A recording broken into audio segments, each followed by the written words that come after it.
Hai sahabat hoki, salam sehat, bahagia. Berjumpa kembali dengan saya, Dipan Karajaya Putra, dalam video seputar Chinese Tradition and Culture. Pada video kali ini, kita akan membahas tentang sebuah fenomena yang mungkin sudah sering Anda lihat, tapi mungkin belum benar-benar Anda rasakan. Sahabat, izinkan saya membuka obrolan kita hari ini dengan dua pertanyaan sederhana, namun mungkin akan sedikit mengganggu pikiran Anda. Pertama, pernahkah Anda bertanya-tanya mengapa seekor makhluk yang dianggap paling kuat, paling berkuasa, dan paling bijaksana di langit harus menghabiskan seumur hidupnya hanya untuk mengejar sebuah bola kecil yang tidak akan pernah bisa ia tangkap? Apakah ini simbol kesia-siaan atau justru sebuah rahasia keabadian? Dan kedua, di era modern ini, di mana kita memuja individualitas dan personal branding, apa yang bisa diajarkan oleh seekor naga yang tidak memiliki aku karena ia hanya bisa hidup jika belasan orang mematikan ego mereka secara bersamaan? Hari ini, kita tidak akan membahas naga sebagai monster dongeng. Kita akan menelusuri jejak tari naga atau wulong dari tepian Sungai Kuning di masa lalu hingga ke jalanan Singkawang dan Pontianak yang penuh asap dupa. Siapkan teh hangat Anda, duduklah dengan nyaman karena kita akan menyelami jiwanya sang naga. Mari kita mulai perjalanan ini dengan mesin waktu. Kita mundur jauh ke belakang ke masa dinasti Han, lebih dari 2000 tahun yang lalu. Bayangkan Anda adalah seorang petani di masa itu. Hidup Anda 100% bergantung pada langit. Saat matahari terlalu terik dan tanah mulai retak, itu bukan sekadar panas. Itu adalah ancaman kematian. Tidak ada irigasi modern, tidak ada pompa air. Di saat itulah leluhur kita menoleh ke langit dan membayangkan sosok pelindung. Mereka percaya naga adalah dewa air. Ia tidur di dasar sungai di musim dingin dan terbang ke langit di musim semi untuk menurunkan hujan. Jadi, tari naga yang pertama kali muncul di dunia ini bukanlah pertunjukan sirkus untuk tepuk tangan. Itu adalah doa. Itu adalah ritual sympathetic magic. Para tetua zaman dulu berpikir begini, jika kita ingin hujan turun, kita harus meniru gerakan sang naga agar ia terbangun. Maka dibuatlah naga dari tanah liat dan kain. Mereka menari, meliuk-liuk meniru gerakan sungai dan awan, memohon agar air turun membasahi sawah. Coba bandingkan dengan kehidupan kita sekarang. Mungkin kita tidak menari minta hujan. Tapi, bukankah kita sering melakukan ritual kita sendiri saat kekeringan melanda hidup kita? Saat dompet kering, saat ide kering, kita mencari simbol-simbol harapan. Bedanya, leluhur kita melakukannya bersama-sama. Satu desa, satu gerakan. Kita seringkali pusing sendirian. Seiring berjalannya waktu, masuk ke dinasti Tang dan Song, naga ini mulai bersolek. Ia tidak lagi cuma soal minta hujan, tapi jadi bintang panggung. Muncul istilah baisi atau 100 hiburan. Naga mulai dihias lampu, dibuat dari sutra, dan menjadi hiburan istana. Tapi perhatikan ini sahabat, meski sudah jadi hiburan, strukturnya tidak berubah sembarangan. Ada naga utara yang kecil dan gesit, ini ibarat atlet parkur, lincah, akrobatik. Dan ada naga selatan yang besar, megah, dan berat, ini ibarat mobil Rolls Royce, gerakannya lambat tapi penuh wibawa. Satu hal yang menarik, jumlah ruas badan naga itu biasanya ganjil, 9, 11, atau 13. Kenapa? Karena angka ganjil itu yang aktif maskulin. Dan angka 9 adalah angka tertinggi, simbol keabadian. Jadi secara desain saja, naga ini sudah diprogram untuk membawa energi kehidupan yang tak ada habisnya. Sekarang, mari kita masuk ke bagian yang paling menyentuh hati saya, bagian mitos dan legenda. Banyak orang barat melihat naga sebagai monster yang menyemburkan api, menculik putri raja, dan harus dibunuh oleh ksatria. Tapi di timur, tidak. Naga adalah pelindung. Ada satu kisah rakyat yang sangat indah tentang asal-usul naga ini. Kisah tentang Xiaosheng. Dikisahkan, Xiaosheng adalah anak laki-laki miskin yang tinggal berdua dengan ibunya. Kerjanya hanya mencari rumput untuk dijual. Suatu hari, di musim kemarau panjang, ia menemukan rumput yang sangat hijau.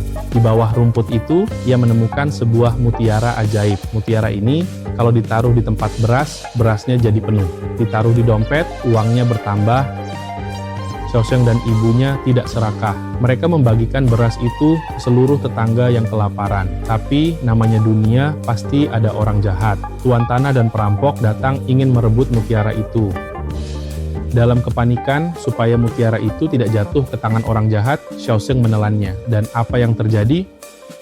Tenggorokannya terasa terbakar hebat. Ia haus luar biasa. Ia minum semua air di gentong, tidak cukup, ia lari ke sungai, meminum air sungai. Begitu tubuhnya menyentuh air, kulitnya bersisik, badannya memanjang, dan tumbuhlah tanduk. Xiaosheng berubah menjadi naga. Ketika ia sadar ia bukan manusia lagi, ia menoleh ke ibunya untuk terakhir kalinya, lalu menyelam ke sungai. Dan seketika itu juga, guntur menggelegar, hujan turun dengan derasnya, mengakhiri kekeringan di desa itu. Sahabat hoki, coba resapi cerita ini. Naga dalam tarian yang kita tonton sambil makan kuaci itu sebenarnya adalah simbol pengorbanan seorang anak. Mutiara yang dikejar naga itu bukanlah simbol keserakahan. Itu adalah simbol hati nurani dan tanggung jawab yang ia jaga mati-matian. Jadi, ketika Anda melihat tari naga mengejar mutiara atau The Dragon Pearl, ubah perspektif Anda.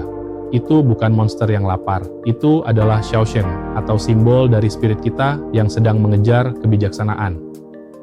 Kenapa dikejar terus, tapi tidak pernah ditelan? Karena kebijaksanaan itu adalah sebuah perjalanan, bukan tujuan akhir. Wisdom is a journey, not a destination. Begitu Anda merasa sudah bijaksana dan berhenti mengejar, saat itulah Anda kehilangan kebijaksanaan itu. Filosofis sekali, bukan?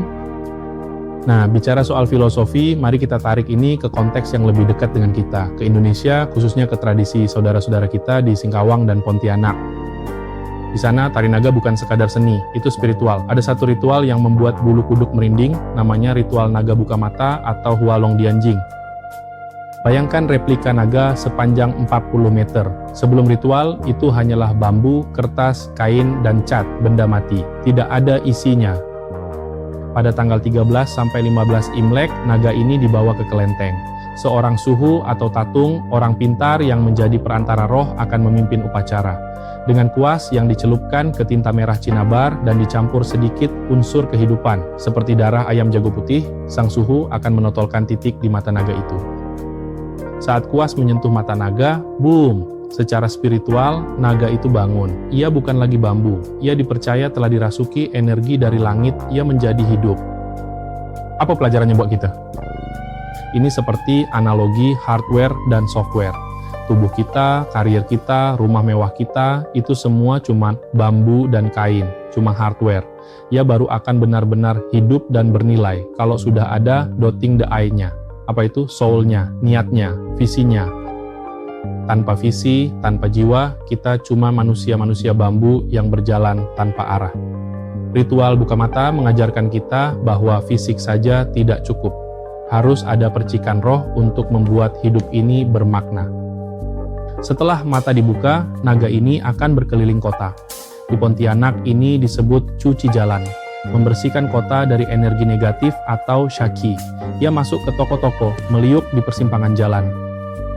Dan tahukah Anda apa yang terjadi di hari terakhir Cap Gomeh, hari ke-16? Naga itu harus dibakar. Ya, Anda tidak salah dengar. Karya seni yang harganya puluhan bahkan ratusan juta itu dibakar sampai jadi abu. Kenapa? Ini adalah konsep letting go atau keikhlasan tingkat tinggi. Masyarakat percaya naga yang sudah turun ke bumi dan menyerap energi negatif kota harus dikembalikan ke langit. Kalau tidak dibakar, rohnya akan terjebak di dunia dan bisa menjadi liar.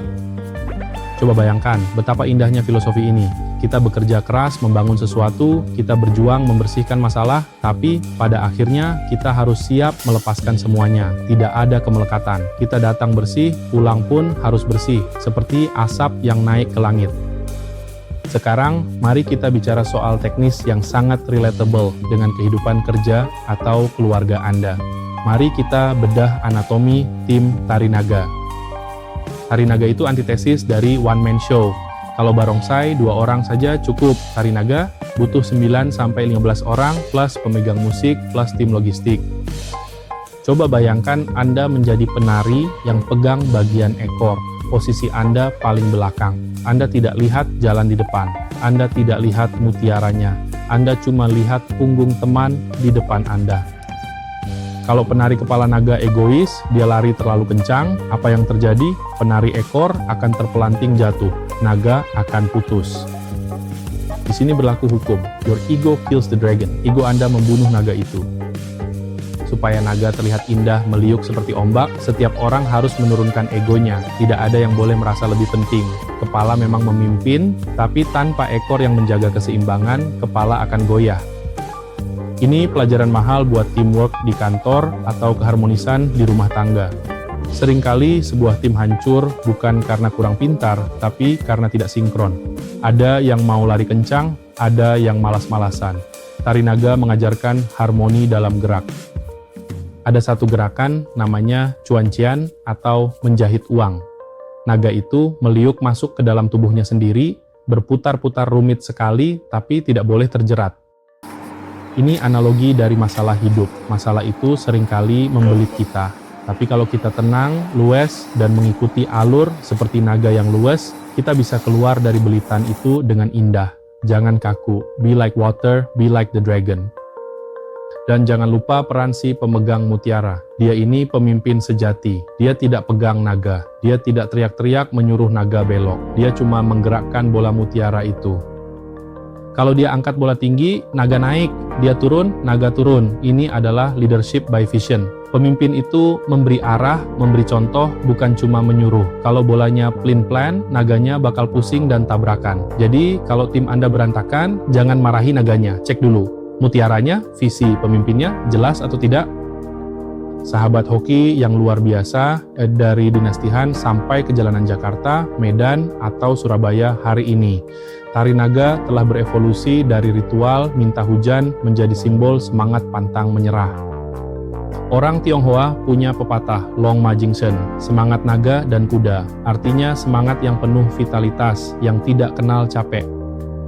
Menarikan naga itu berat, sahabat. Tongkat itu berat, harus diangkat di atas kepala berjam-jam. Tapi penari naga tidak boleh terlihat lelah. Wajah naga harus selalu terlihat garang dan berwibawa. Itu mengajarkan kita ketahanan mental, bahwa seberat apapun beban hidup di pundak kita harus tetap melangkah dengan gagah. Sebagai penutup perjumpaan kita kali ini, saya ingin mengajak Anda merenung. Lihatlah naga itu, ia terbentuk dari rangka bambu yang rapuh dan kain yang tipis. Tapi ketika mereka bersatu, diikat kuat dan diberi jiwa, ia bisa melawan angin, ia bisa mengusir roh jahat. Kita pun sama, sendirian mungkin kita rapuh seperti bilah bambu. Tapi jika kita bersatu dengan keluarga, dengan sahabat, dengan komunitas, kita menjadi naga yang kuat. Dan ingatlah Shoseng tadi, kejar terus mutiara impian Anda. Mungkin Anda merasa lelah, mungkin Anda merasa tidak sampai-sampai. Tapi percayalah, dalam proses pengejaran itulah Anda sedang ditempa. Bukan dapatnya mutiara yang bikin Anda hebat, tapi seberapa gigih Anda mengejarnya, itulah yang mengubah Anda dari anak pencari rumput menjadi sang naga. Jadi, sahabat, apa mutiara yang sedang Anda kejar tahun ini? Dan sudahkah Anda membuka mata naga dalam diri Anda? Semoga pembahasan mendalam ini memberikan perspektif baru saat Anda melihat tari naga di perayaan Imlek atau Cap Gomeh nanti. Jangan cuma rekam pakai HP, tapi rasakan getaran semangatnya. Terima kasih sudah menyimak sampai akhir, terkandung makna dan esensi yang mendalam dari setiap festival dan perayaan yang dilakukan leluhur kita dahulu. Sampai jumpa pada video selanjutnya. Salam hoki, sukses, bahagia.